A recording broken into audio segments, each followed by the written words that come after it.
భారత్ పాకిస్తాన్పై చేసినటువంటి ప్రతిఘటన అనేది ఒక అది అప్పటికప్పుడు తీసుకున్న నిర్ణయం కాదు. అది అక్కడ పహల్గామ్లో జరిగినటువంటి సంఘటన ఆధారంగా, అక్కడ జరిగిన సంఘటనలకు వ్యతిరేకంగా, అక్కడ జరిగినటువంటి సంఘటనలో అక్కడ ఉన్నటువంటి ఏదైతే చేసినటువంటి ఆ దుశ్చర్యకు పాల్పడినటువంటి ముష్కరులు చేసినటువంటి ఆ యొక్క దుశ్చర్యను దాన్ని దృష్టిలో పెట్టుకొని తీసుకున్నారు. కాబట్టి అది తప్పు అని ఎట్టి పరిస్థితులు అనలేము. ఎందుకంటే అది జరగకుంటే ఇది జరిగేది కాదు. ఇలా పహల్గామ్లో అది జరిగితే ఇవాళ పాకిస్తాన్లో ఇది జరిగింది భారతదేశం ద్వారా. అంటే అక్కడ జరగకుంటే ఇక్కడ జరిగేది కాదు. కాబట్టి ఎప్పుడైనా సరే, ఎక్కడైనా సరే వాళ్ళు చేసినటువంటి ఇవాళ భారతదేశం తీసుకున్నటువంటి నిర్ణయం ఏదైతుందో అది సరి అయిన నిర్ణయం, అది సమంజసమైన నిర్ణయం. ఎందుకంటే అక్కడ జరిగింది కాబట్టి దాన్ని వెంటనే ప్రతిఘటించడానికి అక్కడ ఉన్నటువంటి ముష్కరుల ఏ యొక్క స్థావరాల మీద వీళ్ళు తీసుకున్నటువంటి నిర్ణయం, ఆ స్థావరాలను వాళ్ళను నిర్మూలించడానికి తీసుకున్నటువంటి నిర్ణయం పబ్లిక్గా మేము అది సరైనది అని అంటున్నాం. అండ్ కొందరు ఏమంటారు అంటే ఈ యుద్ధాల వల్ల మనకే నష్టం, వాళ్ళకి నష్టం, కాబట్టి ఈ యుద్ధాలు కాకుండా దీన్ని సామరస్యంగా తీసుకోవాలంటున్నారు. యుద్ధాలు కాకుండా సామరస్యంగా తీసుకోవాలని కొంతమంది అంటున్నాం. సరే, యుద్ధాలు కాకుండా సామరస్యంగా తీసుకోవాలంటే ముష్కరుల దాడి జరగొద్దు. ముష్కరుల దాడి జరిగినప్పుడు ఇప్పుడు వీళ్ళు జరిగిందని మళ్ళీ వాళ్ళు జరుగుతారు, వాళ్ళు జరిగిందని వీళ్ళు జరుగుతారు, వాళ్ళు ఇద్దరు జరిగినప్పుడు అది పోరాటమే అయింది, ప్రపంచ యుద్ధమే అయింది. అలాంటప్పుడు ఈ ముష్కర గ్రూపులు లేకుండా ఉండాలంటే ఒక గ్రూపు సమాజంలో వాళ్ళు ఒక దుశ్చర్యలకు, ఒక మూర్ఖమైనటువంటి దుశ్చర్యలకు, ఒక అంటే మానవులకు జీవించడానికి హక్కును ఖండించేటువంటి, తీసేసేటువంటి ఒక దుశ్చర్యలకు పోతురు. ఎందుకు పోతురు అని అంటే నా ఉద్దేశం ఏంటంటే, నా ఉద్దేశం మాత్రమే అది. అంటే పబ్లిక్ భారతదేశంలో కానీ, పాకిస్తాన్లో కానీ, లేకుంటే ప్రపంచవ్యాప్తంగా ముఖ్యమైనటువంటి సమస్య ఏంటంటే పేదరిక సమస్య ఉంది. ఈ పేదరిక సమస్య అనేది ముందు దేనికి? ఆహారానికి అంటుపడుతుంది. ప్రతి మనిషికి, జీవించే మనిషికి ఆహారం అవసరమే.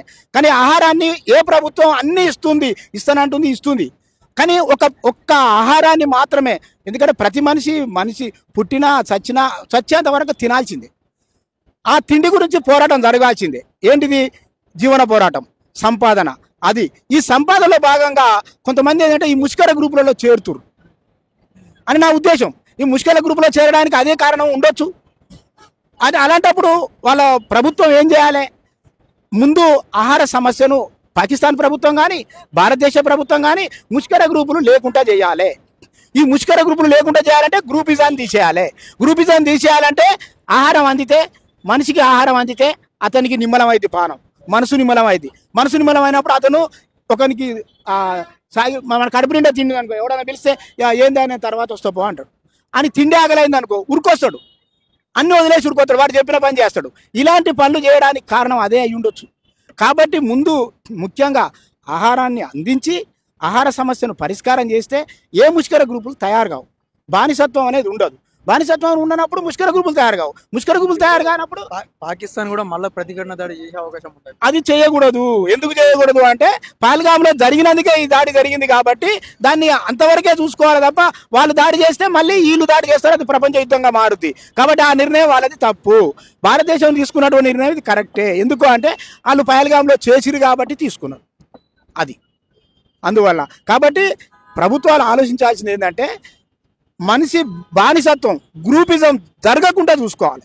గ్రూపిజం, బానిసత్వం వలన గ్రూపులు ఒక సమస్య, ఒక యూనియన్, ఒక సమాజంగా, ఒక గ్రూపుగా ఏర్పడి ఇలాంటి ముష్కర గ్రూపులుగా ఏర్పడి ఈ సంఘటనలు జరుగుతున్నాయి. కాబట్టి దానికి ఈ ఆహార సమస్య పరిష్కారం అదే.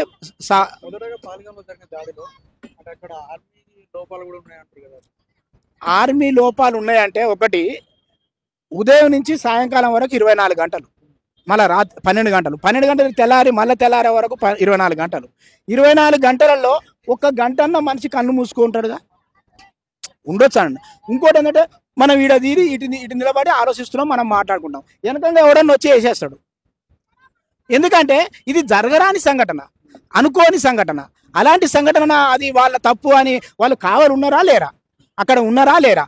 ఇప్పుడు ఒకటి ఘటన జరిగిన గంట దాకా కూడా దాదాపు దగ్గర గంట దాకా రాలేదని అంటే వాళ్ళు కావాలని వస్తే నేను చచ్చిపోతున్నా అని వాళ్ళు రాకుండా ఉండడం అనేది కాదు.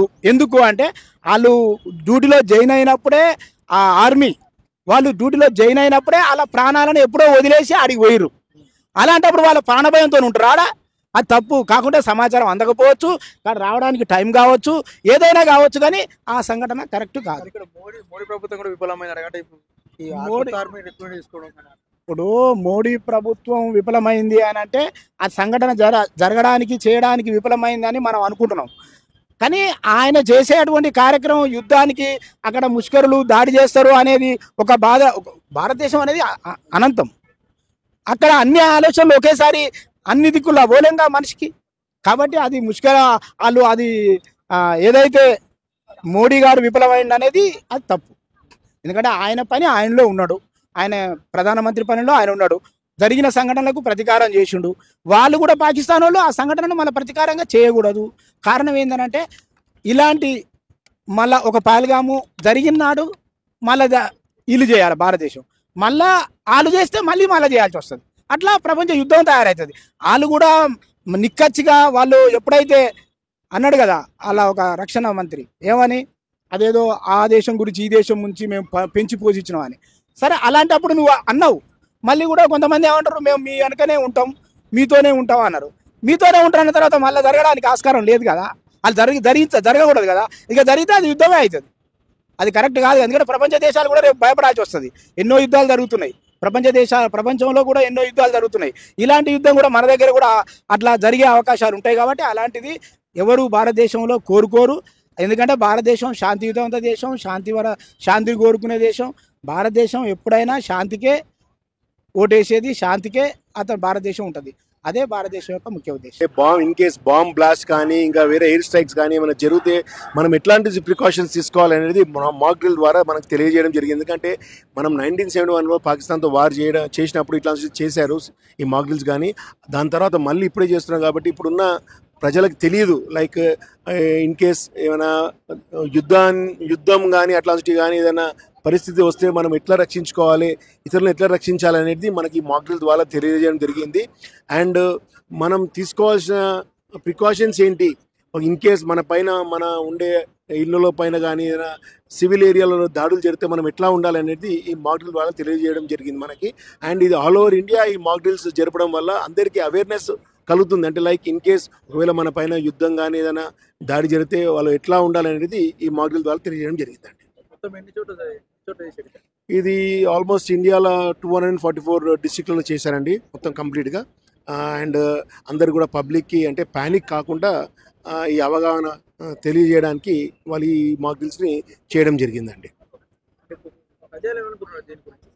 ప్రజలు